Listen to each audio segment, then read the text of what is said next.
Je ne sais pas s'il faut, mais on a le droit d'interroger. On n'est pas seul. Encore une fois, moi, à l'époque, j'aurais aimé juste être un peu plus consciente que je ne suis pas seule. Voilà, je ne suis pas la première ni la dernière, jeune manager, etc.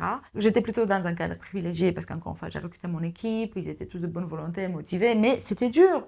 Et ce n'était pas mon échec personnel s'il y avait un projet qui n'a pas marché. Bien sûr. Se détacher, donc encore une fois, se permettre de poser des questions, demander de l'aide. Demander aussi aux gens de prendre leurs responsabilités. Je parle de la gouvernance, des membres, etc. Oser dire non, s'entourer des personnes qui peuvent être inspirantes, prendre des pauses, faire parfois, parce que j'avais des collègues qui me disaient, tu pourrais faire un congé de 3 mois d'études parce que j'avais envie de creuser un sujet, mais tu peux prendre un congé de 3 mois, juste aller creuser ce sujet. Et je me disais, je ne pourrais jamais laisser mon équipe. Donc voilà, toujours regarder quel équilibre, mais de ne pas se dire, il faut ou il ne faut pas, mais plutôt questionner, se dire comment on peut faire, et beaucoup dans le collectif. Moi, encore une fois, je crois beaucoup et au prendre du collectif. temps pour ton collectif, en dehors de la cause. De le faire régulièrement, peut-être avec une tierce personne, c'est aussi très bien. Je pense que ça, c'est un conseil qui est très sain et qu'il n'y a pas tant que ça besoin de réfléchir, il faut le faire assez vite.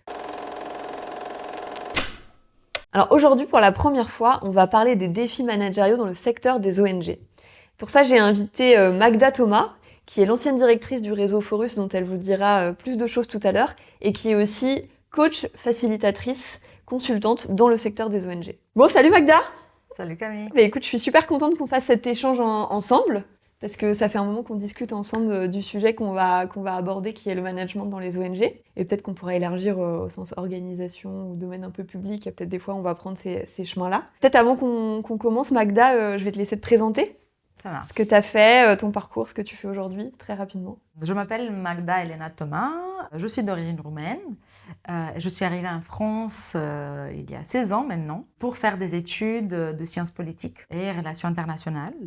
Et j'ai poursuivi mon parcours en me spécialisant dans la coopération et le développement et les études européennes. Ce qui m'a amenée à travailler pendant plus de 10 ans dans le beau domaine qui est celui des ONG qui travaillent pour la coopération et le développement. J'ai travaillé beaucoup en France et aussi à l'international.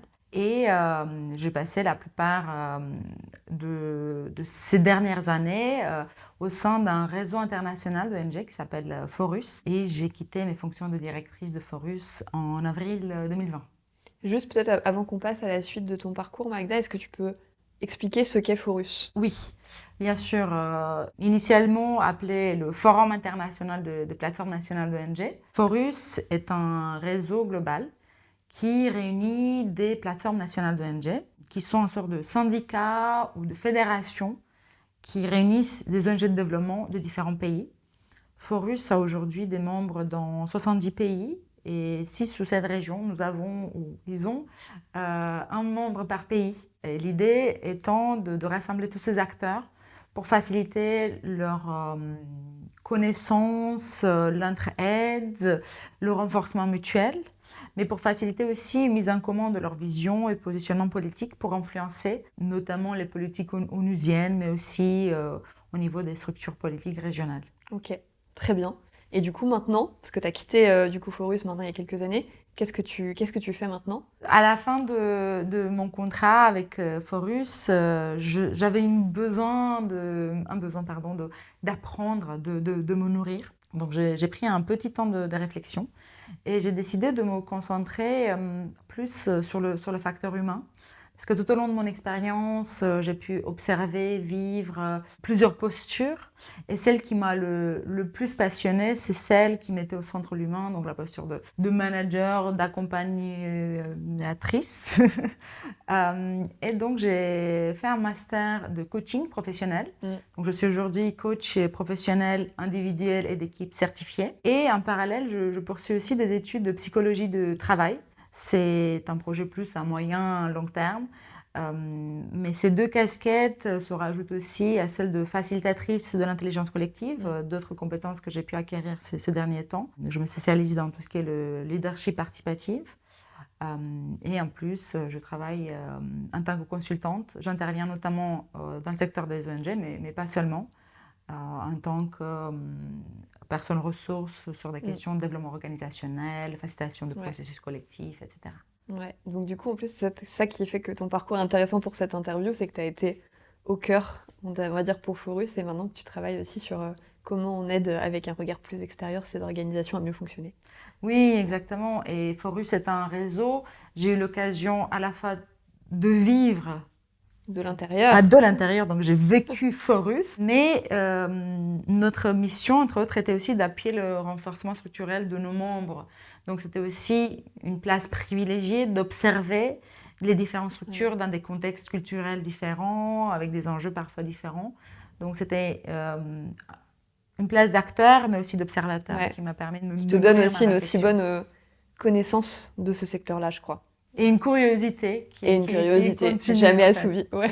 Bah écoute, super. Bah du coup, moi, c'est pour ça que je voulais qu'on échange, parce que je trouve que c'est intéressant cette double casquette que tu as, c'est-à-dire d'avoir été, j'allais dire, côté héroïne d'ONG, en dirigeant une ONG, en étant vraiment à l'intérieur, et côté magicienne d'ONG aussi, en apportant cette dimension conseil, coaching, bientôt psychologue du travail aussi, comme tu le disais. Est-ce que déjà, pour qu'on commence, parce que moi, c'est un sujet qui m'intéresse, mais que finalement, je connais très peu. On s'est rencontrés toutes les deux sur une mission qui était dans le milieu des ONG, mais moi, du coup, j'ai une toute petite expérience de l'associatif et des ONG, parce que je conseille plus dans le privé. Mais donc, du coup, parfois, je vais poser des questions peut-être un peu naïves. Il n'y a pas de questions naïves. Il n'y a pas de questions naïves, c'est la coach qui parle. Et donc, du coup, c'est bien, ça commence bien l'interview. Voilà, on va essayer de soulever plus des questions qu'apporter des affirmations. Oui, je pense que ça, c'est important, et on se l'est dit en préparant l'interview. Peut-être déjà, Magda, pour qu'on entre dans le secteur, parce qu'il y a peut-être des gens qui vont nous regarder qui ne sont pas du secteur des ONG, est-ce que tu peux nous donner les 3-4 max grandes spécificités de ce secteur-là qui font que c'est difficile de manager? Déjà, je crois que c'est important, comme tu as commencé à le faire, à poser le cadre. Moi, je vais parler de mon expérience dans le secteur ONG. Non-profit, je vais parler de la connaissance que j'ai eue de certaines structures, de certains types d'acteurs. Je n'ai pas l'ambition de parler du secteur des ONG. D'ailleurs, au sein de ce secteur, il y a des spécificités, il y a des sous-secteurs. Tu as des grandes ONG qui roulent, tu en as des petites. Bien sûr, et chacune avec des spécificités. Elles ont toutes des valeurs ajoutées, elles ont toutes des difficultés. Donc, je veux aussi le rappeler tout au long de notre échange que je parle d'un point de vue qui est très situé de mon expérience et des échanges que j'ai pu avoir avec des pairs, mais qui ont rencontré des situations similaires. Voilà, je n'ai pas du tout l'ambition de dire que je connais tout le secteur des ONG. Et que très clair, mais c'est pour ça, c'est pour ton expérience que j'avais envie qu'on discute. Une des caractéristiques principales, c'est l'aspect non-profit. Ce qui veut dire un modèle économique qui est basé sur la recherche de fonds, des relations avec des bailleurs, avec des financeurs, souvent privés, souvent publics, ça dépend. Il y a un certain nombre d'ONG qui mettent en place des activités génératrices de revenus. La plupart des ONG, en tout cas celles que j'ai connues, fonctionnent par des demandes de financement. Ça veut dire concentrer beaucoup de ressources, beaucoup d'énergie dans l'identification des partenaires potentiels, dans l'écriture des demandes de financement, dans la négociation avec les bailleurs, ensuite dans le reporting régulier, ensuite dans l'évaluation. Donc il y a une grosse partie finalement de l'énergie et de l'activité qui part dans la soutenabilité de ce modèle économique. Ouais. Et ça amène aussi... Oui, ça c'est très spécifique à ce secteur pour le coup. Exactement. Ouais. Ça amène à la fois une concentration, comme je disais, de ces ressources sur le maintien du modèle économique, mais ça amène aussi, dans beaucoup de cas, à une certaine limitation des marges de manœuvre des managers, de la direction, du conseil d'administration, parce que la plupart de ces bailleurs allouent des fonds qui sont fléchés dans le jargon, qui veut dire qu'ils sont alloués pour certaines activités, certains postes. Donc, on a très peu de flexibilité finalement. Okay. Il y a la chance d'avoir parfois des bailleurs qui sont beaucoup plus ouverts et qui donnent une enveloppe pour le développement de l'organisation, mais ça, c'est assez rare. Donc, ce que tu veux dire aussi par là, c'est que du coup, t'as pas de ressources pour manager, pour apprendre aux gens à manager, t'as pas de formation, enfin en tout cas, t'as pas. C'est plus compliqué à avoir, à obtenir par exemple. Exactement, il y a peu de ressources pour la formation du personnel, pas seulement pour le manager, mais pour le personnel. Donc ça engendre finalement aussi des difficultés pour le manager qui parfois doit faire des formations sur le tas, improviser, ou doit beaucoup se baser sur son équipe pour s'auto-former, se nourrir. Il y a peu de ressources pour investir dans son équipe, et il y a aussi peu de ressources pour le manager soi-même de prendre du temps, se dire je vais me former. Et il y a aussi un enjeu éthique, et on va revenir peut-être à une deuxième spécificité de ce secteur, c'est qu'il y a un énorme sens et une cause qui est très importante, qui drive en fait les organisations.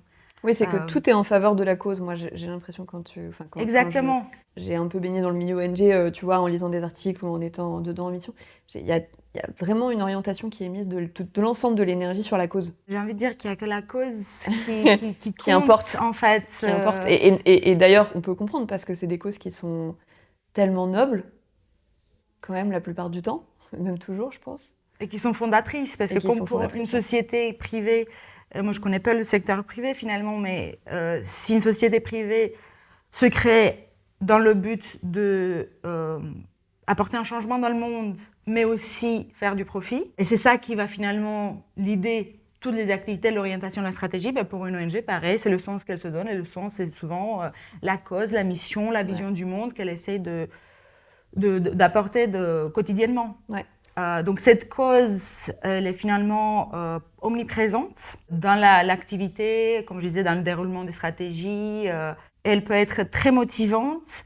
Elle peut aussi avoir un effet, parfois, je ne veux pas dire démotivant, mais un effet frustrant, parce qu'elle est tellement large, ça nous dépasse. Et qu'à chaque fois, on essaie d'ouvrir pour se rapprocher un peu plus de notre objectif et finalement, on a l'impression qu'on n'y arrive jamais. Je discutais avec des collègues en France, mais aussi à l'international par rapport à ça. Le fait qu'elle soit si loin de nous, cette cause, finalement, parfois, elle nous limite dans nos capacités d'auto-évaluation. Donc, on se remet toujours en question. Est-ce qu'on arrive vraiment à faire ce qu'on doit faire?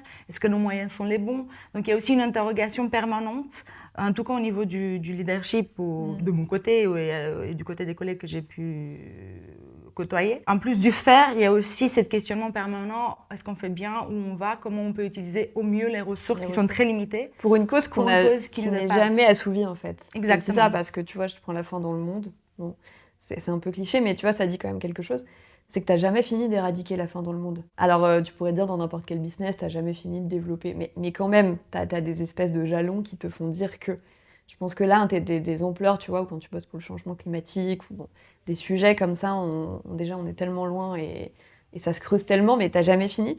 Et donc ça, j'aimerais bien qu'on y revienne tout à l'heure aussi pour se dire, OK, comment, en tant que manager, je mets un système de management qui aide à se dire, OK, où est-ce qu'on en est et comment je motive des gens dans la durée sur quelque chose sur lequel il faut accepter qu'on n'est jamais arrivé, en fait. Oui, et même si la cause est plus petite, parce que de toute façon, les ONG se professionnalisent de plus en plus. Ouais. Il y a aussi des vrais stratèges derrière, les ressources intellectuelles sont extrêmement importantes. Il y a aussi une capacité à rétrécir, disons, le focus. Mais néanmoins, si on se dit on veut contribuer à améliorer la situation d'un tel pays sur cette cause, il y a toujours des choses à faire. Il y a toujours un donc c'est ça qui peut être vertigineux quand même. Et c'est aussi quelque chose qui peut stimuler l'innovation et la création. Bien sûr. Et l'énergie. L'idée, c'est comment Mais ça demande peut-être d'être managé aussi. Exactement. Tu vois. De quelle manière on regarde, parce que parfois, ça suffit justement de faire un pas de côté, de regarder différemment. Et ce qui devient une frustration, ça peut être un levier de création. Et ça, toi, Magda, notamment quand tu dirigeais Forus, t'arrivais à l'animer, à faire en sorte que ça soit pas de la frustration, mais que ça devienne un vecteur d'innovation, de créativité, ce côté où il y a toujours des choses à faire en fait, parce qu'on n'est jamais arrivé. Ce qui a été intéressant dans Forus, c'est qu'on est parti d'une vision qui était très ambitieuse. Au début, Forus se voulait l'ONU des ONG. Ah ouais. Donc l'ONU qui ressemble les gouvernements de tous les États, Forus se voulait le réseau international qui ressemble toutes les plateformes d'ONG de chaque pays. Ce qui était extrêmement beau et ambitieux et important, mais finalement qui manquait de concret. Donc au fil des années, au fil des expériences, on a eu aussi beaucoup de frustration, utilisé beaucoup de ressources, parfois trop, dans cette cause qui était trop large, peut-être pas assez centrée, mais finalement on est arrivé à se dire finalement notre impact, ça serait plus utile si on arrive à contribuer au renforcement des acteurs nationaux. Donc il y a eu un changement où mon équipe aussi a pu mettre plus d'attention, plus de ressources, être beaucoup plus en lien avec les acteurs nationaux, avec un but précis. On va appuyer le renforcement de ces plateformes nationales. On ne va pas regarder, oh là là, au niveau international, comment on va changer. Mais finalement, on dit, OK, quel est notre impact? Et donc, j'ai vu ça dans les activités quotidiennes de l'équipe, à avoir des projets plus spécifiques, à avoir des contacts, parce que c'est aussi important, soit des bénéficiaires, soit des partenaires, mais être aussi connecté à la réalité, pas seulement dans son bureau à envoyer des mails. Ouais. Et ça nous a pris quelques années. Quand tu dis ça nous a pris quelques années, déjà, toi, le fait que tu te dises, tiens, en fait, là, on est en train de bosser sur un truc qui est trop éloigné et du coup, ça génère des difficultés, ou toi, tu l'as vu tout de suite et tu as mis du temps à organiser les choses? Non, je l'ai appris. Tu l'as vu avec le recul au fil des années. J'étais aussi jeune, j'étais jeune quand j'ai pris ce poste. T'es toujours d'ailleurs, donc j'imagine, ouais. Que t'étais bien jeune. Et c'est ça aussi, c'est important de se dire qu'en tant que jeune manager, même si j'avais pas la fonction qui disait, sur la fiche de poste manager, j'étais seule. Et ensuite, j'ai embauché 1 ou 2 personnes qui travaillaient avec moi. Donc, dès le départ, j'étais la coordinatrice. Et ensuite, mon poste a été changé officiellement en coordinatrice et ensuite directrice. Mais in fine, j'étais toujours un peu le chef d'orchestre, avec un appui très important de la gouvernance et ensuite de tous les collègues qui m'ont rejoint sur la route. Mais en tant que jeune manager, c'est ça que je veux dire, il y a aussi ce besoin de se prouver. Il y a aussi parfois le syndrome de l'imposteur, surtout en tant que jeune femme, et je crois que c'est important de le dire. Ouais, je l'ai eu, je l'ai toujours, j'y travaille. On va en reparler aussi de ça, ouais. Et je me sentais pas, justement, juste pour finir sur ta question, je me sentais pas encore en mesure de dépasser le cadre. Justement, cette ambition qui était très grande, j'ai essayé de voir comment je pouvais me dépatouiller pour y arriver, ou en tout cas avancer vers. Ouais. Et c'est avec le recul, avec l'expérience, avec les difficultés, pour pas dire des échecs, je me suis dit non, en fait, il faut qu'on fasse différemment, et c'est pas écrit dans des textes sacrés. On peut toujours, en restant fidèle à l'intention de départ, à l'ambition que tu t'es fixée, on peut être plus stratégique et plus pragmatique. Du coup, si j'essaie de reformuler ce que tu dis, parce que ça, je pense que c'est utile, mais d'ailleurs, tu vois, c'est valable chez vous. Peut-être qu'il faut y être encore un peu plus attentif, mais en fait, dans le privé, c'est pareil. Enfin, tu vois, je pense que dans le privé ou dans n'importe quel secteur, c'est te dire, ok, on a une ambition qui est noble, qui est vaste, pour vous notamment, qui peut être loin aussi, parce que quand tu travailles sur une cause qui est dans un pays et que toi, tu es dans un bureau à Paris, il y a aussi quelque chose qui est presque de l'ordre de l'abstrait, quand même. Ce que tu as fait, toi, c'est de réussir à décliner ça en une stratégie et en des objectifs qui vont être du coup beaucoup plus concrets et du coup aussi beaucoup plus mesurables. C'est ça que tu as réussi à faire et que tu as décliné ça dans ton équipe. Et j'imagine que du coup, ça permet aussi de mesurer le chemin parcouru. Oui. Et d'avoir cette capacité d'auto-évaluation dont tu parlais tout à l'heure qui manque parfois. Tu vois, ça je le vois dans plein de boîtes, c'est que des fois les équipes font énormément d'efforts, elles ont plein de victoires mais on ne les voit plus. Ouais. Parce qu'en fait on est noyé par le quotidien et par ce qui arrive devant, c'est-à-dire plein de vagues qui t'arrivent comme ça, surtout dans un contexte de crise successive qui se superpose comme en ce moment. En fait des fois c'est bien aussi de se mettre une pause et de regarder ce qu'on a fait, mais pour ça il faut avoir mis en place des objectifs qui te permettent de faire ça. Donc toi, ça c'est la première chose que t'as réussi à faire. Enfin la première chose, une des choses que t'as mis en place et qui a eu, des impacts vertueux quoi. Sachant que bien sûr c'était pas parfait, c'est toujours un cours. Je me doute. Surtout quand on travaille avec l'humain, quand on travaille avec des organisations de la société civile, toute évaluation est bien sûr partielle et le chemin parcouru peut être.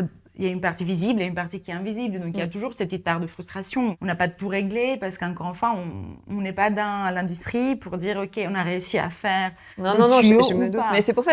Et d'ailleurs, comment tu trouves des objectifs qui restent mesurables sans, tu vois, est-ce que c'est du chiffre? Est-ce que c'est autre chose? Enfin, tu vois, est-ce que tu as des exemples de comme ça, comment tu as mis en place cette stratégie-là? C'est plutôt le processus qui est important pour l'identification de ces objectifs qui ont un sens, et qui peuvent être mesurables et qui peuvent contribuer justement à l'avancement et à la motivation de l'équipe, des membres. Le processus qu'on a mis en place, c'est vraiment la co-construction. J'ai eu aussi la chance de pouvoir recruter toute mon équipe. Ça, c'est important, je crois, de le noter. Comme le projet a grandi, et j'ai eu l'opportunité aussi de recueillir de plus en plus de fonds, j'ai pu recruter une équipe qui était motivée et qui était déjà... je crois, soudé quasiment dès le départ. Donc c'est toi qui as choisi, tous les gens qui t'ont rejoint, tu les as choisis. Ça, c'est très important. Et ensuite... J'imagine que tu n'as pas toujours fait les choix que tu espérais, etc. On reviendra, et il y a aussi des efforts économiques. Mais du coup, il y a cette équipe qui a co-construit finalement cette réflexion. Tu n'hérites pas d'une équipe, c'est toi qui l'as construit. Ça, c'est vrai que c'est difficile, c'est de l'énergie, mais c'est aussi un avantage. Exactement. Et ça nous a permis de réfléchir ensemble justement sur ces objectifs qui seraient plus utiles, plus porteurs de sens pour nous et pour nos membres. Ensuite, c'est bien sûr pas seulement l'équipe.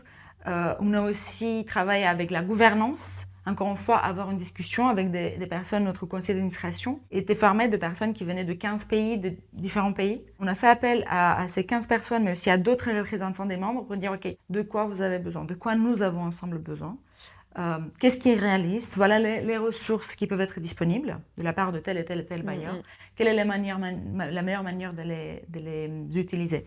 Donc, tout ça pour dire que l'objectif ne se décrète pas, à mon sens, ça se construit, mais d'une manière structurée, avec une intention, et avec aussi un cadre qui permet de prendre des décisions, de faire des choix. Parce qu'on l'a vu ensemble, on a discuté longtemps de la difficulté de faire des choix, les choix qui sont des renoncements, surtout dans des Surtout sur ces causes-là. Exactement. Encore une fois, c'est très compliqué de renoncer. Et oui, il n'y a pas une bonne et une mauvaise cause ou sous-cause. Il n'y a pas une bonne ou une mauvaise action. On n'a pas forcément les mêmes critères pour dire ça c'est rentable d'aller sur ce marché, c'est pas rentable. Non. Tu as envie de faire du plaidoyer sur cette thématique, mais aussi sur cette thématique et cette thématique. Pourquoi une que l'autre? Quand tu n'arrives pas à faire ce choix, en fait, tu dilues les énergies énormément. Exactement. Et comme tu dilues les énergies, tu as moins d'impact, voire peu d'impact, voire pas d'impact sur certaines actions. Et ça démobilise en plus les gens. C'est qu'en fait, ils se disent, mais je comprends pas parce que j'ai fait un peu de ça sur cette cause, un peu de ça, un peu de ça, un peu de ça. Donc j'ai beaucoup travaillé. Mais en fait, j'ai peu d'impact. Et de faire des choix, aujourd'hui, dans les entreprises, c'est super difficile. Où il y a plein de fois, tu vois, on voit les plans stratégiques et on se dit, mais attends, ton tableau Excel, il a 25 axes stratégiques pour les 6 prochains mois. Comment tu vas faire? Et des axes stratégiques qui sont pas des petits trucs, tu vois. J'imagine que pour vous, en plus, dans les axes stratégiques, si t'as, encore une fois, je vais faire de la grande caricature parce que ça permet de bien comprendre, mais le climat, l'éducation, la faim dans le monde, tu vois, le sida, quelle cause, en fait, j'enlève de mon tableau, quoi. C'est compliqué parce qu'en plus, ça vient toucher un truc qui est très émotionnel. Et pourtant, t'es obligé de faire des choix parce que sinon, c'est là que t'as pas d'impact. Ça, c'est encore un travail de pédagogie qui est en cours, je crois. Ce besoin de faire des choix. Parce que tu essaies de répondre de manière la plus complète à ta cause. Pour mon expérience et pour les organisations que je connais, la plupart sont des réseaux d'ONG. Donc il y a aussi toutes les attentes des membres qui peuvent être différentes, variées. Et en plus, troisième complexité, c'est que tu dépends des financements des bailleurs qui attendent que tu leur prouves que tu peux faire tout sur tout.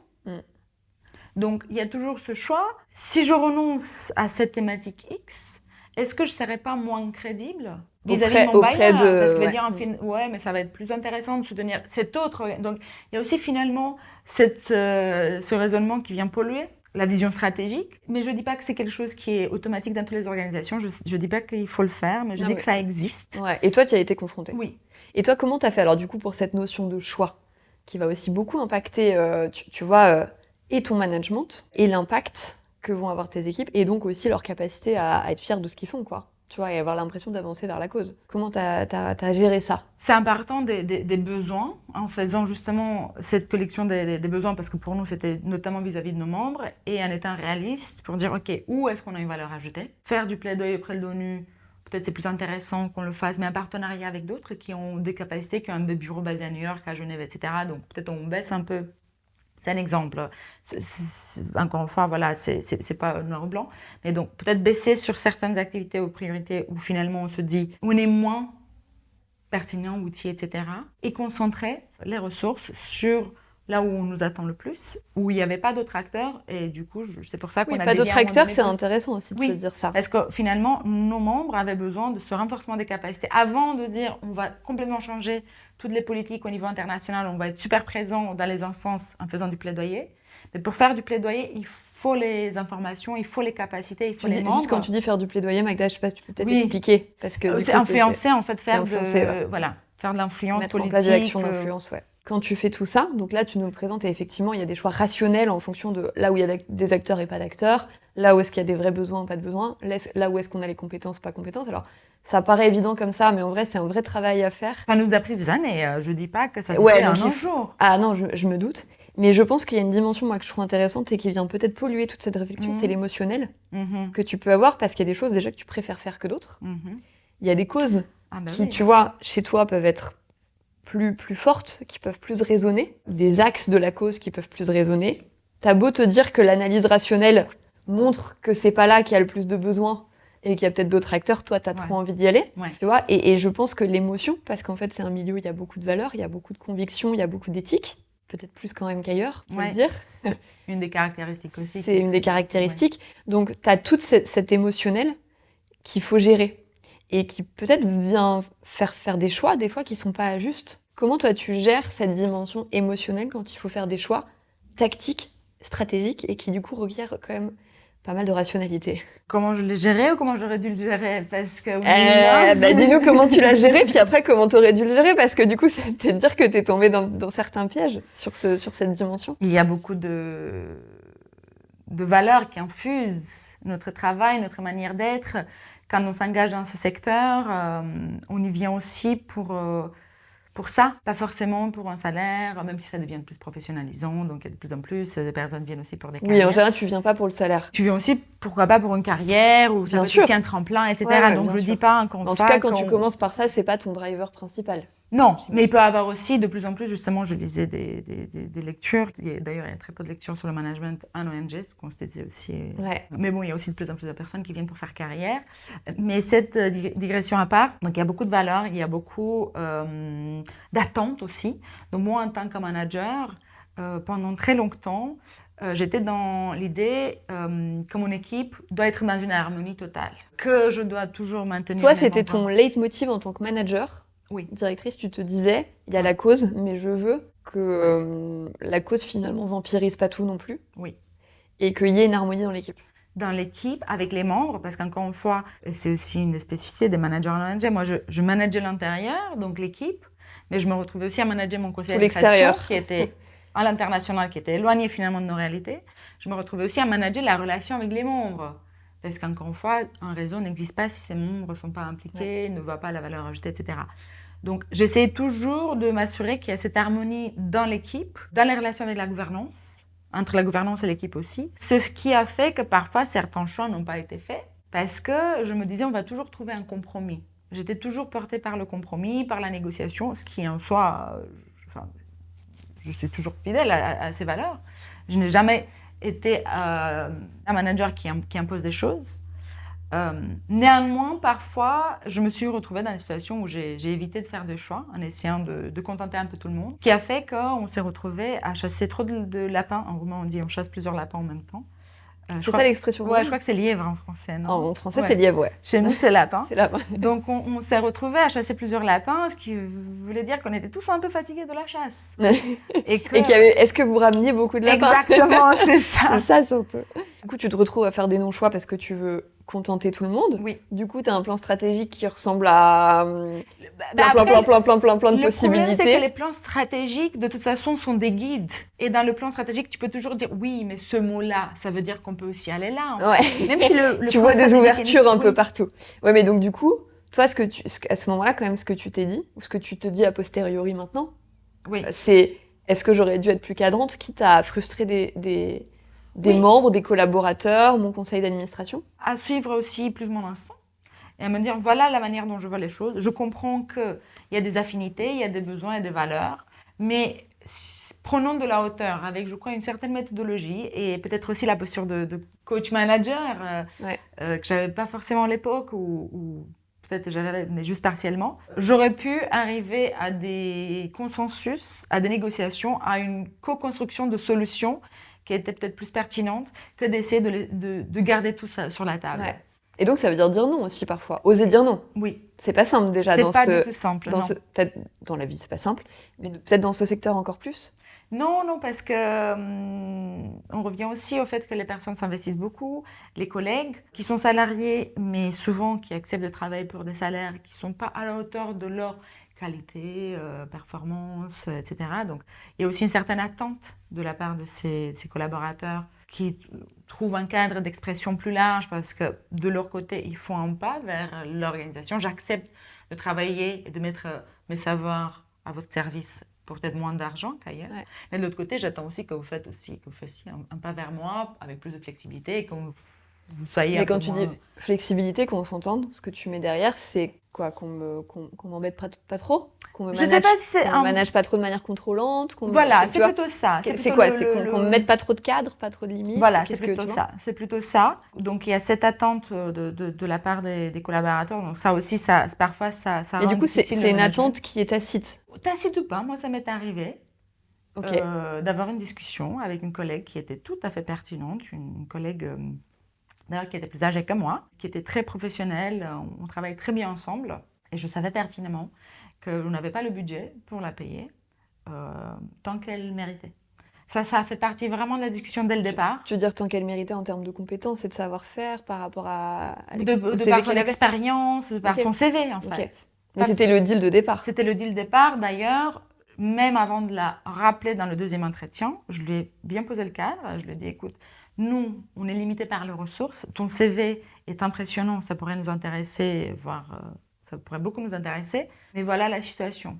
Et elle a été d'accord. Donc elle est rentrée dans le jeu dès le départ en sachant.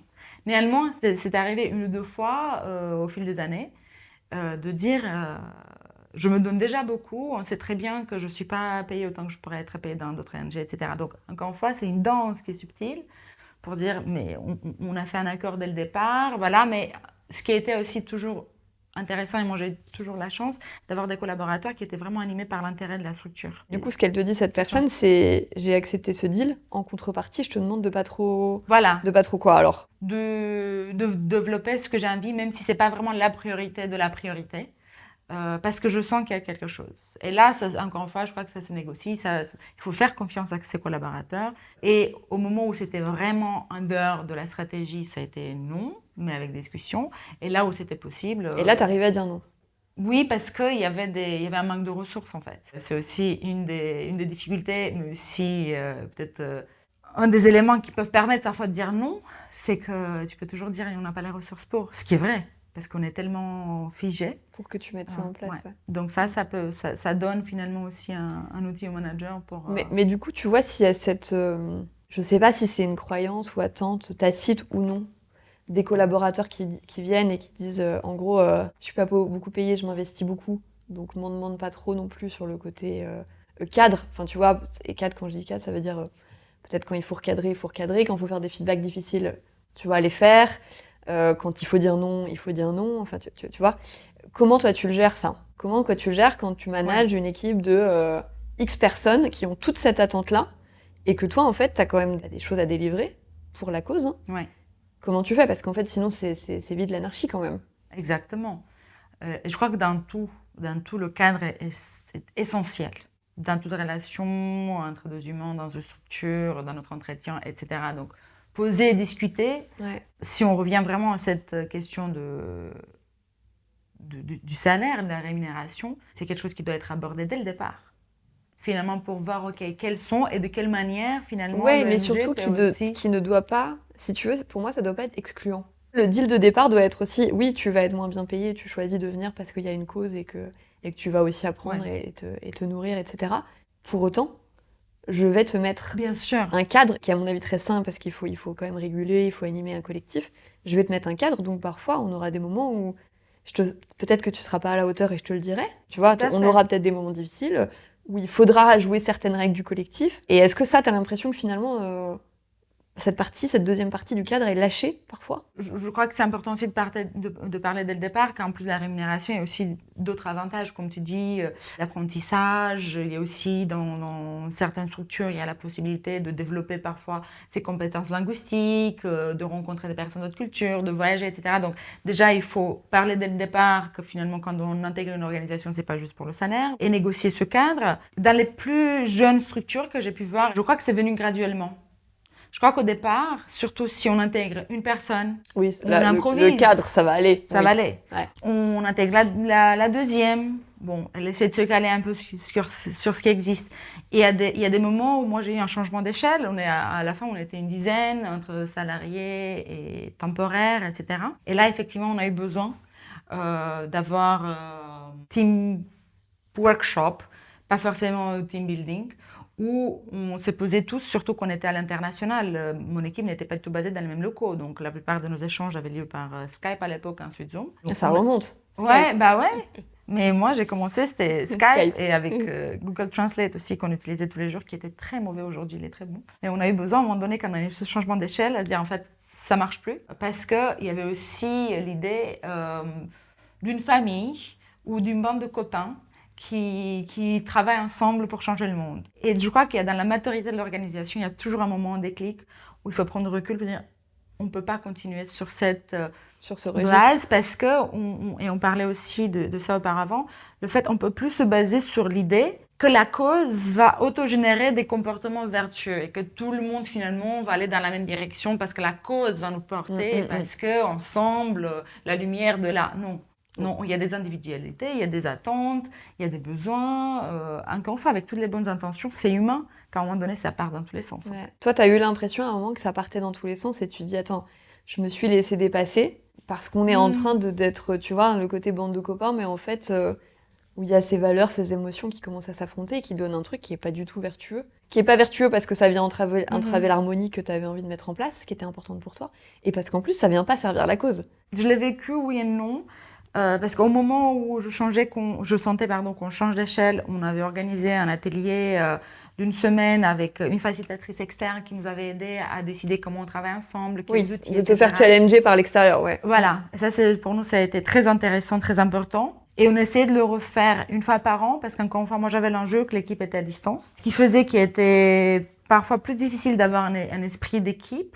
Mais en même temps, ça rendait aussi les choses plus faciles parce qu'il n'y avait pas des petites tensions quotidiennes qu'on peut vivre dans une équipe qui partage les mêmes locaux, etc. Donc, c'était un avantage, un désavantage. Donc, je n'ai pas forcément senti cet éclatement total. Mais t'as vu des premiers signaux. J'ai vu des premiers signaux. Donc, tu t'es dit, OK, si je ne fais pas quelque chose, ouais. on va partir là-dedans. Et après, ce que j'ai vu, moi, comme danger, à un moment donné, ouais. où l'équipe pouvait vraiment aussi en souffrir et du coup aller dans des directions différentes, c'était un trop de travail que moi, j'avais amené. D'ailleurs, c'est aussi une des raisons pour lesquelles j'ai décidé de quitter, parce que je me suis dit, je risque de me brûler, et je risque de brûler aussi mon équipe, parce que toujours en voulant rajouter des éléments. Finalement, chacune des personnes de l'équipe travaillait tellement, mais finalement dans son coin, parce que courait après ses propres objectifs, qu'on avait plus du mal à faire équipe, sauf à certains moments. Donc, j'ai eu aussi besoin de réajuster un peu ça, et au moment où j'ai senti que j'avais envie de me donner un nouveau souffle, mais aussi donner un nouveau souffle à cette équipe, j'ai négocié mon départ, et ça s'est très bien passé. Mais quand tu dis j'étais en train de me brûler, c'est-à-dire, tu sais que c'est quoi? C'est que tu travaillais trop, que toi-même tu t'étais un peu aveuglée par la cause, que il y avait trop de choses, tu vois, c'était quoi? En tant que personne, en tant que manager d'ONG, en tant que jeune manager aussi, on tombe dans plusieurs travers, et c'est humain. Il y a un peu le travers du syndrome du sauveur, en fait. Je voulais tout faire. Je me disais, c'est moi qui va prendre en charge. Dis-nous sur ça. Donc ce syndrome du sauveur, quoi. Comment tu le définirais et comment tu l'as vécu? Parce que ça, je pense que c'est... Dans toutes les organisations, quand on manage, c'est un risque d'avoir ce syndrome-là. Alors peut-être encore plus là-dedans, quand on voit l'étendue des choses à faire et l'amplitude de la cause. Mais peut-être, raconte-nous un peu ça. En tout cas, la manière dont moi je l'ai vécu, c'est que j'ai pris vraiment ce projet, cette organisation à cœur. Le symptôme le plus problématique, c'est que les nouveaux arrivants dans l'équipe, au début, ils me disaient c'est ton bébé. Donc dès le départ, comme j'étais seule sur le projet, ce projet qui a grandi ensuite avec une équipe, je me suis dit il faut que ça marche et c'est de ma responsabilité que ça marche. J'étais tout le temps en train de regarder qu'est-ce que j'ai pas fait assez ou qu'est-ce que je pourrais faire de plus. Je célébrais pas du tout, et ça c'est aussi une cause pour moi et pour l'équipe. Oui, on en parlait tout à l'heure tu vois, on se disait des jalons intermédiaires, qui sont aussi du coup des victoires intermédiaires. Tu dis le mot célébrer. Je pense qu'il faut s'autoriser à célébrer, même si en fait, encore une fois, tu n'as jamais atteint ta cause. C'est pas une raison pour ne pas célébrer des succès, quoi. Et des avancées qui sont même des petits pas, mais... Voilà, et valoriser, parce que ça te motive toi, ça motive ton équipe. Ouais. Et ça, tu l'as pas fait assez, tu trouves? Au début, non. Bon, j'avais d'autres personnes peut-être on parlait de ça, qui essayaient justement de me porter un peu, mais moi, avec moi-même, voilà, tout le temps, du début à la fin, je me disais, qu'est-ce que j'ai pas fait assez? Qu'est-ce que j'ai pas fait de la meilleure manière? Qu'est-ce que je pourrais faire? Comment? Qu'est-ce qui me manque? Mais ça, je crois aussi que c'est très personnel. En parlant avec beaucoup de, notamment jeunes femmes, managers, je crois qu'on est plusieurs. encore une fois, ce que je dis, c'est pas tout universel, c'est vraiment spécifique à moi. Donc, syndrome sauveur, à tout porter, tout vouloir faire, et aussi à prendre sur les épaules, finalement, certaines difficultés de l'équipe. Ce syndrome sauveur, plus mon envie qui est toujours de l'harmonie, je me souviens, à chaque fois qu'il y a une petite tension. Oui, parce qu'il y a ça, tu veux de l'harmonie, voilà, c'est ton truc de manager, ça, de leitmotiv, tu veux de l'harmonie, que les gens soient bien au boulot. Et en même temps, tu as le syndrome du sauveur. C'est vrai que peut-être les deux en même temps. Et du coup, dès qu'il y avait une ça petite donne tension, un petit je la sentais cocktail, aussi. Je me sentais responsable, mais vraiment, je la sentais physiquement. Ouais. Dès qu'il y avait une petite tension. Et les tensions sont saines. Les tensions, si elles ne sont pas dans la violence, elles sont révélatrices des besoins, des réalités, et créent le dialogue, etc. Donc, il ne faut pas... Mais moi, à cette époque-là, pour moi, c'était « Ah, j'ai failli dans ma tâche de manager. » Ah ouais, au moindre truc, tu te disais ça. Pas loin, oui, pas voilà. Loin.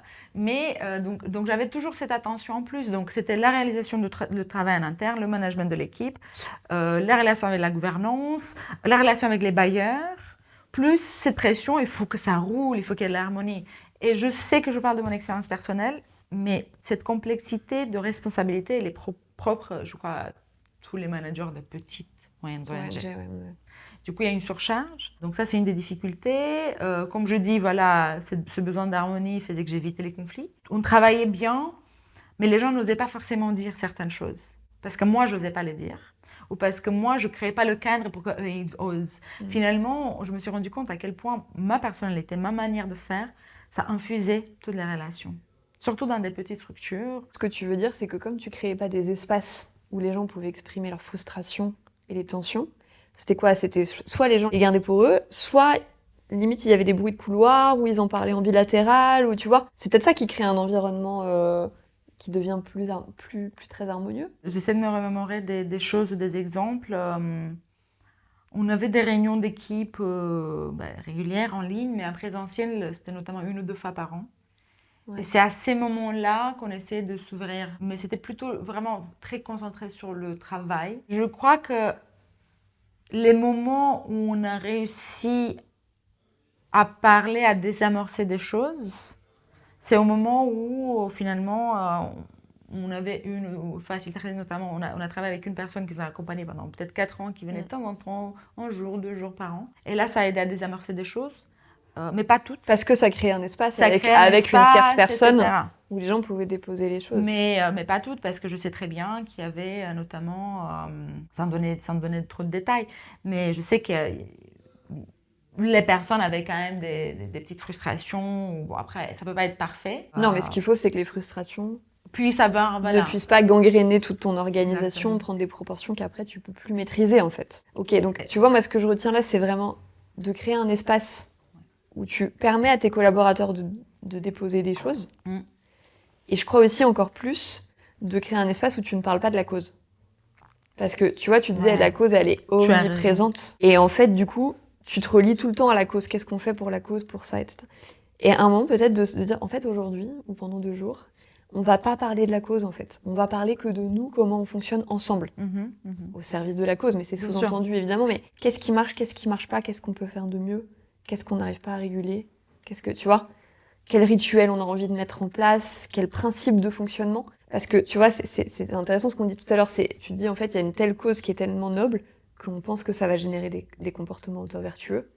Donc finalement, en tant que manager, on peut ne pas mettre d'attention sur le comment. Tu vois, je me demande du coup si dans ce milieu-là, on met pas ça un peu de côté, pas sciemment, peut-être pas consciemment, mais qu'on l'oublie un peu. Alors que je dirais qu'il faut mettre une attention peut-être encore plus forte, parce que quand t'as un pourquoi qui est trop fort, c'est tes valeurs et tes émotions qui drivent. Oui. Et c'est pas toujours très sain quand c'est ça qui drive. Donc faire ce que t'as fait, alors peut-être que t'as mis un peu de temps avant de te dire il y a un truc qui marche pas, il faudrait peut-être qu'on se prenne un peu de temps avec en plus une tierce personne. Le faire assez vite en fait, pour réguler et avoir un comment qui est à la hauteur de ton pourquoi. Je suis tout à fait d'accord avec toi. C'est aussi une des raisons pour lesquelles moi je m'oriente maintenant plutôt sur le coaching, coaching d'équipe. Parce que toi, t'as compris tellement ça que tu te dis, je veux aller bosser sur le comment. Je me suis rendu compte qu'il y a une inconsistance entre parfois le discours et les pratiques. Je l'ai vécu et je l'ai vu. Et c'est vrai que dans une stratégie d'ONG, il y a très peu, quasiment, voire pas du tout, un accent sur, comment on contribue au développement de nos collaborateurs, comment on contribue à la fidélisation comment on se soucie du bien-être, etc. Donc, toute la partie processus, comme tu dis, fonctionnement, cadre, renégociation du cadre, elle passe toujours à la trappe. Si tu regardes des ateliers d'équipe, des séminaires d'équipe dans les ONG que moi j'ai vus, il peut y avoir peut-être un séminaire d'un jour par an. Et ça, c'est dans le meilleur des cas. Sinon, ça arrive que peut-être à un moment donné, on se donne 2 jours d'atelier, etc. Et c'est les 2 dernières heures du deuxième jour où tout le monde est crevé. Ensemble, tout le monde est crevé. Parfois, ça saute parce qu'on est trop en retard sur l'agenda, etc. Et du coup, il y a très peu d'accent, en fait. Et ça s'explique peut-être parce qu'on n'a pas assez de ressources, encore une fois, parce que les bailleurs ne vont pas nous financer pour faire des blabla entre nous, de dire est-ce que tu vas bien, comment je pourrais t'aider, etc. C'est pas leur sujet. Non, pour eux, c'est pas leur combien sujet. d'écoles tu m'as Donc construites. c'est toi en tant que manager, tu dis ok, il faut que je m'occupe du comment, il faut que je m'occupe de mon équipe. Et d'ailleurs, c'est ça qui va venir nourrir la cause. Astucieux, en fait. Il faut être astucieux et il faut aussi le défendre parce que parfois même la gouvernance, au-delà du beurre, parce qu'on peut dire oui, les externes, les méchants, mais non. Peut-être parfois il y a de la flexibilité parce qu'il y a des bailleurs qui donnent des financements pour des fonctionnements structurels, pour le développement structurel. Donc parfois le conseil d'administration n'est pas conscient parce qu'ils disent mais en fait c'est super que tu veux t'occuper de tes équipes, de tes collaborateurs, mais regarde les gens sur le terrain, comment, et ils ont raison, comment ils en souffrent. Est-ce que on a le temps de gérer si machine envoie un mail avec un ton un peu agressif à machin. Parce qu'il y a des gens qui, en fonction des activités qu'on met, il y a des gens qui se font emprisonner parce qu'ils font une manif. Je ne suis pas du tout en train de faire une hiérarchie, je ne pourrais pas. Oui, mais tu vois, quand tu dis ça, on travaille pour des gens qui parfois sont emprisonnés parce qu'ils ont fait une manif. Et toi, tu dois recadrer un collaborateur à siège à Paris. Tu vois, tu peux vite tomber dans le truc, te dire, bah non, en fait, ça va, c'est pas si grave. Ces 2 mesures-là, en fait. Et te dire, finalement, moi, si je vais dire une situation mal en tant que manager, ma solitude, ma limite de ressources, mon président ou présidente qui n'est pas présent, j'en sais rien. C'est pas si grave, parce qu'on regarde la réalité. Comment je peux me plaindre? Pour revenir, parce que je fais beaucoup de digressions, j'aime beaucoup ça visiblement. Non, mais ça c'est intéressant, parce que c'est ça qui fait tomber aussi peut-être dans le syndrome du sauveur aussi, tu vois. Aussi, énormément. Bah oui. Mais tu vois, c'est de remettre les trucs, donc oui, c'est terrible ce qui se passe sur le terrain, et c'est pour ça que la cause est noble. De toute façon, il faut remettre les choses à leur place. Pour autant, de te brûler à Paris et de brûler ton équipe à Paris ne va pas aider. Exactement. Ni toi, ni la cause, ni ton équipe. Exactement. Et du coup, Magda, à un moment, comment tu te dis, parce que tu as fini pour d'autres questionnements et parce que tu avais d'autres envies et que tu aimes bien faire plein de choses, tu as fini par quitter la direction de Forus.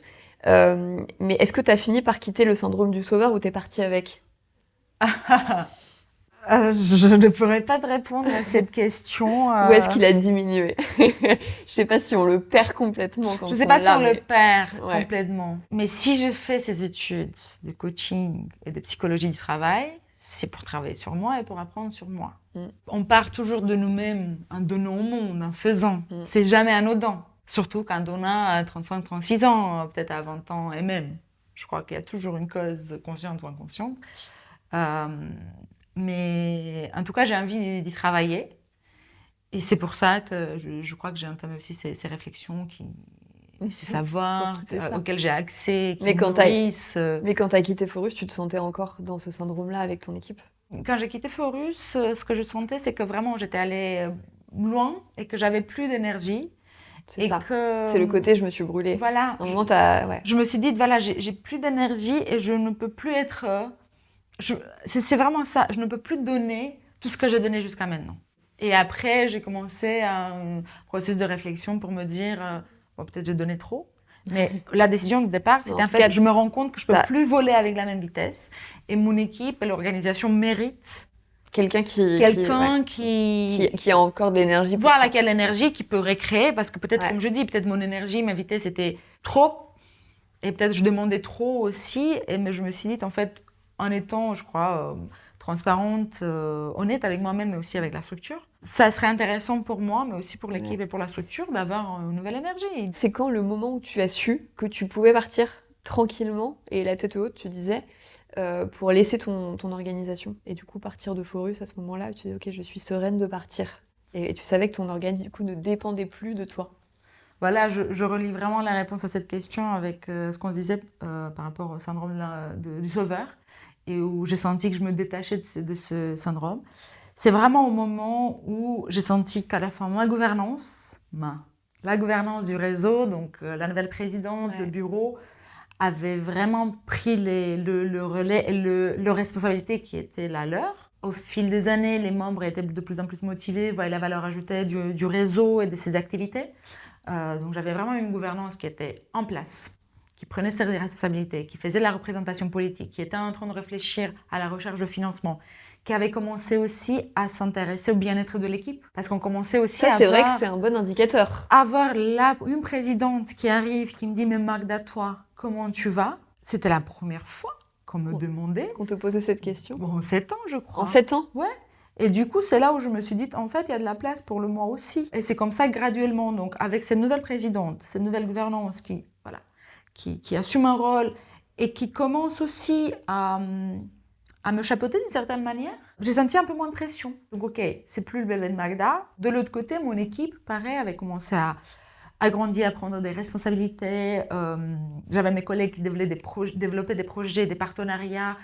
C'était très beau à voir. J'avais une certaine fierté, même si ce n'était pas forcément quelque chose qui était dû à moi, mais d'avoir ces nouvelles postures. Voilà, on parlait de la posture du manager. J'étais plus dans le fait de Magda, est-ce que tu peux me mettre en contact avec l'organisation X? Non, mes collègues avaient des liens directs. Ouais, mes collègues avaient développé sans toi. Sans moi. Et au contraire, c'était moi qui disais, X, est-ce que tu pourrais me tenir au courant de ce qui se passe avec cette organisation, etc. Ouais, finalement, on n'aime pas faire ça. On a changé les rapports, en fait. Mais en fait, c'est un bon signal quand c'est toi qui vas chercher de l'info. Parce que ça veut dire qu'il y a des choses qui se passent. Bon, exactement. Il peut y avoir d'autres problèmes. Ça. Et c'est ça la bonne posture du manager. En fait, le bon moment, si je retraduis aussi, c'est quand ces rapports-là se sont inversés, en fait. Exactement. Grâce à toi, parce que tu as forcément joué un rôle dans l'inversion.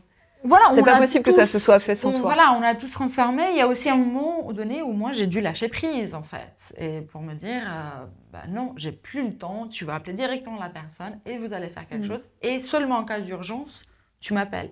Parce que à un moment donné, j'avais une collègue qui me disait, mais en fait, on voit que tes mails commencent à partir après 19h, parce qu'on se rend compte que avant 19h, tout ce que tu fais du management, tu fais de la mise en contact, etc. Donc, ils étaient aussi présents, avaient envie. Moi, j'étais aussi présente, j'avais envie. Du coup, on a un peu changé ensemble les règles du jeu. Et ça a fonctionné. Donc là où j'ai senti que j'étais prête à partir, c'est quand j'étais dans une posture plus d'observatrice, me dire, la gouvernance gère, mon équipe s'épanouit, fait des choses et c'est marrant, mais voilà, c'est ce moment où c'était eux qui venaient me former. Je me souviens d'un parallèle qu'une collègue canadienne avait fait une fois, c'est que le moment où ça a changé, c'est quand j'étais plus au courant quel était le menu pour l'Assemblée générale avec des gens de 70 pays, mais c'est mon équipe qui venait me dire, Magda, on a commandé des fruits parce qu'on sait que tu aimes bien ça. Et qu'avant, tu faisais même ça. Quand t'es toute seule. Oui, quand t'es toute seule, oui, ça c'est, j'imagine. Etc. Et petit à petit, et finalement, tu restes dans les micro-trucs. Ouais. Oui, c'est ça. C'est comment, en fait, c'est ça, je crois qu'il faut dire quand tu veux te sortir de ça, c'est sortir des micro-trucs, c'est sortir des habitudes que tu prends au début quand t'es seule avec ton bébé, qui est dur, hein. Tu vois que c'est une problématique aussi, je pense, beaucoup les startups, parce qu'en même temps, et ça va vite quand tu grossis, à d'autres échelles encore que la tienne. Donc sortir de ces habitudes-là, et je trouve que tu disais juste lâcher prise, accepter de lâcher prise, parce que des fois on est accroché parce qu'on a peur, et des peurs qui sont en plus irrationnelles, et du coup tu crées des mauvais systèmes en fait, comme ça, qui sont toxiques pour toi et pour l'équipe. Donc lâcher prise, et des fois ça se fait, et j'imagine que tu t'es pas dit, tiens, un lundi matin, là je vais lâcher prise, c'est bon. Ça se fait graduellement, tu testes sur quelque chose et puis après sur l'autre, j'imagine. Oui, tout à fait. Et en fait, encore une fois, on se rend compte qu'on n'est pas le centre du monde, que le réseau ne va pas s'écrouler sans nous et qu'au contraire, c'est plus confortable, c'est plus intéressant. Et encore une fois, ce privilège de tester une nouvelle posture. De se dire, je suis là en cas de besoin, en cas d'urgence, je délègue et j'ai de l'espace aussi plus de la créativité. Et seulement, je crois que dans mon cas, tout ça s'est arrivé un peu tard, de par mon histoire, de par l'histoire de la structure. Donc, j'étais déjà bien fatiguée. Sinon, j'aurais bien aimé expérimenter un peu plus cette posture, mais je sentais que je n'avais plus l'énergie. Encore une fois, par honnêteté pour moi et pour la structure, je me suis dit, on a besoin de tous d'un changement. C'était un vrai plaisir de passer par toutes ces étapes, et je crois que c'est normal de passer par ces étapes. Ouais, mais tu vois, en même temps, je me dis, si on fait cette vidéo et qu'on avait envie, et je sais que c'est aussi pour ça que tu voulais la faire, c'est que ça peut faire gagner du temps.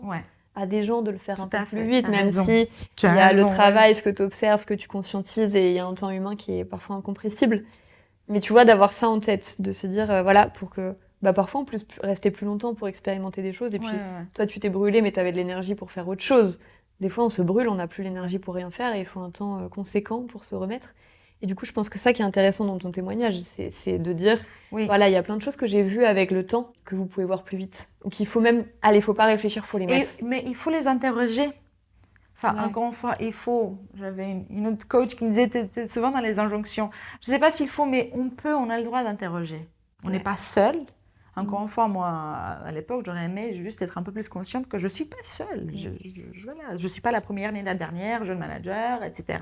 J'étais plutôt dans un cadre privilégié parce qu'encore une fois, j'ai recruté mon équipe, ils étaient tous de bonne volonté, motivés, mais c'était dur. Et ce n'était pas mon échec personnel s'il y avait un projet qui n'a pas marché. Bien sûr. Se détacher, donc encore une fois, se permettre de poser des questions, demander de l'aide. Demander aussi aux gens de prendre leurs responsabilités. Je parle de la gouvernance, des membres, etc. Oser dire non, s'entourer des personnes qui peuvent être inspirantes, prendre des pauses, faire parfois, parce que j'avais des collègues qui me disaient, tu pourrais faire un congé de 3 mois d'études parce que j'avais envie de creuser un sujet, mais tu peux prendre un congé de 3 mois, juste aller creuser ce sujet. Et je me disais, je ne pourrais jamais laisser mon équipe. Donc voilà, toujours regarder quel équilibre, mais de ne pas se dire, il faut ou il ne faut pas, mais plutôt questionner, se dire comment on peut faire, et beaucoup dans le collectif. Moi, encore une fois, je crois beaucoup au collectif. Et prendre du temps pour ton collectif, en dehors de la cause. De le faire régulièrement, peut-être avec une tierce personne, c'est aussi très bien. Je pense que ça, c'est un conseil qui est très sain et qu'il n'y a pas tant que ça besoin de réfléchir, il faut le faire assez vite. Peut-être avec une tierce personne, c'est aussi très bien. Je pense que ça, c'est un conseil qui est très sain et qu'il n'y a pas tant que ça besoin de réfléchir, il faut le faire assez vite. Voilà. Tu vois, je pense que ça fait partie des conseils il y en a plein qu'il faut expérimenter avec ce qu'on est, et puis il y en a, il faut pas hésiter, il faut faire plug and play, comme on dit, on fait ça, ok, je prends la direction d'une ONG, je m'accorde des moments où on parle de nous. Et se sentir légitime. Oh là là, mais je vais pas dépenser, ça coûte cher un facilitateur, je vais pas dépenser pour 2 jours pour parler de nous, comment on c'est un super investissement, je le dis. Mais, je suis tout à fait d'accord, mais il y a une question de légitimité, comment je vais argumenter ça avec mon C, avec mes moi, mais tout, mais en fait, pendant les 2 jours-là, on pourra pas répondre. Sauf si on travaille aux urgences à l'hôpital, ou sauf si on travaille dans des situations vraiment d'urgence.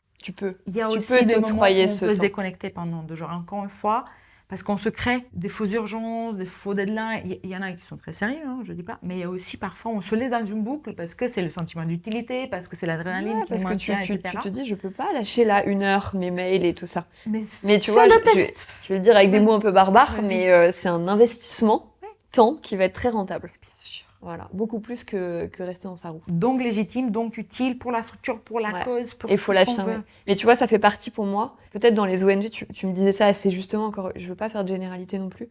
Je pense que les gens qui prennent la direction d'une ONG, c'est plus parce qu'ils ont une vision politique. Et peut-être moins une vision managériale, parce que c'est aussi moins qu'on leur demande.